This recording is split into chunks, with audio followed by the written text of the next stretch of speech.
Folklore is the record of what ordinary people have believed, and so it gives us a totally unique insight into the way in which people have felt, feared, loved, explored, speculated, and thought in general.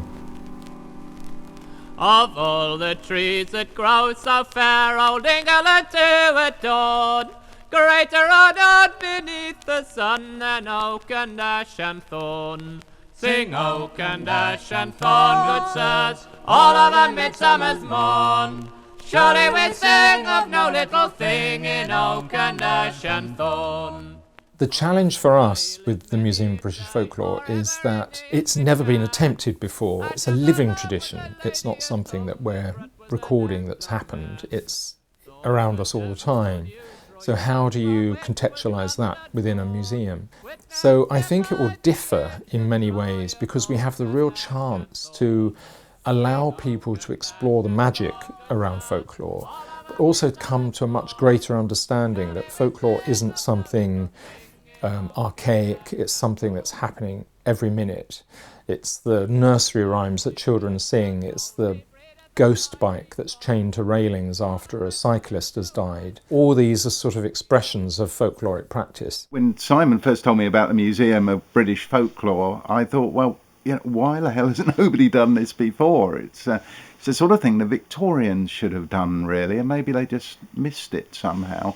But it's almost essential. We've got these amazing customs going on all around us that people know very little about. The idea to set up the museum was really born of frustration because when it came to doing any research, it was fine if you knew what you were looking for, but if you didn't know that, there was nowhere that you could really go to so that you have an archive, you have artifacts, you have a photographic library, etc. It doesn't exist. There is no one place for it, and this has the potential to raise the profile of all this material and of its relevance and importance to, you know, not just British culture, but really sort of world culture. I think if the history of folklore is going to be explained and propagated to a new generation, then it will help immensely if that's done within a contemporary context. I mean, already what Simon has achieved at the Museum of British Folklore is absolutely phenomenal, that he's already generated dozens of different projects all over the country. It's very exciting to think of what he'll be able to achieve once he actually has a building and a permanent museum within which to work. As the donations started coming in and we started gathering material, it became apparent that we need a physical structure of some sort to house all this material in and to make it available to people so that people can come and access it. They can see the collection, they can do their research and have a fantastic experience. One of the strands of folklore, I suppose, traditionally is people trying to understand their place in the world and in relation to nature. And I suppose that in thinking about the spaces of the building and the feelings that might be generated by going through those spaces, I think there's an opportunity to engage with some of those same themes of maybe trying to reconcile yourself with the world and with nature. I think we want to design a museum that engages with the collection in quite a sort of poetic way. And the idea behind that is that it allows visitors to participate in, if you like, in the construction of meaning. The way that we've been thinking about contextualising folk practice, if you like, folk culture, would be to use, say, the language of installation art. You could have enormous video screens that show Padstow's May Day, because we can't have the actual obios that's used because it's being used. You can have recollections, you can have oral history, because the main focus of the museum will be the seasonal customs and traditions. So the people who are practicing those are hugely important to the way in which the things are explored and represented in the museum. So their voice needs to be shown and heard, which often isn't the way within traditional museums. It comes from the top down. These are the objects we are showing you and this is the context we're putting them in. Whereas this is the other way up. It's coming from the people who are actually practicing these things. It's important that the museum isn't just you know, a sort of dry record of things. It's actually constructing culture itself. When you arrive through a grove of trees, and then you park in a grove of cars with a grove of street lamps. But then you're sort of picked up on a sort of long wall that draws you into this sort of group of buildings. You're not quite sure where you're going.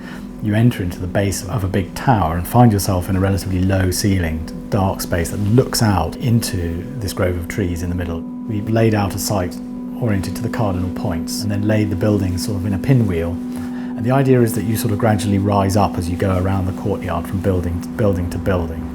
And we thought you'd probably go from winter to spring to summer to autumn. And then having come all the way around, you find that you're actually in the space that's above the one that you entered into. And then there's a little way back down to the way out that's a bit like a sort of rabbit hole. You sort of tumble down and pop out again. Hopefully, you know, a slightly changed person. I would like them to come away with having had something revealed to them, something that's here all the time, that's surrounding them all the time, but that they've never actually seen put into that context. So it's social history, it's anarchy, it's the fire festivals, the celebration of the seasons, it's magic. I think all of those things and how they're embedded in this little island sitting on the side of the planet. Well, the Museum of British Folklore has already achieved so much. It's been so exciting, so compelling. So supporting the museum at this critical phase is a really exciting opportunity to be involved with the project from its inception.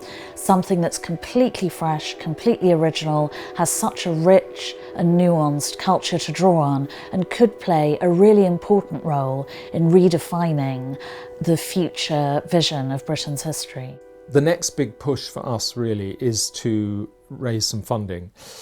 We have shown that there is an audience for the material, that there's a huge amount of interest in what we're doing, but we need now to start getting professionals on board. We need to be able to have quantity surveyors in. We can start working with academics to interpret the material. We need to archive and catalogue the material properly so that we can apply for accreditation at a later date. So there are all these next steps, but they all require funding. You'll have the distinction of doing something in which a little bit of money can go a very long way, and a bigger bit of money can make a difference to shape generations. You're providing a home for collections relating to a subject which has no place elsewhere, but is also everywhere in different contexts. So it's a very easy gesture which will make an immense amount of difference. In a way, I think anyone who gets involved with the project now, in these early days, will be a pioneer. They'll be looking to fund something that has never existed in the UK. It's been attempted before, but for one reason or another hasn't worked out. And I think now's a really good time to be investing in a new cultural project for Britain. On yonder's hill there sits a hare, full of worry, grief and care, and oh, her lodgings they were bare, singing ho, brave boys, hi-ho, and oh, her lodgings they were bare, singing ho,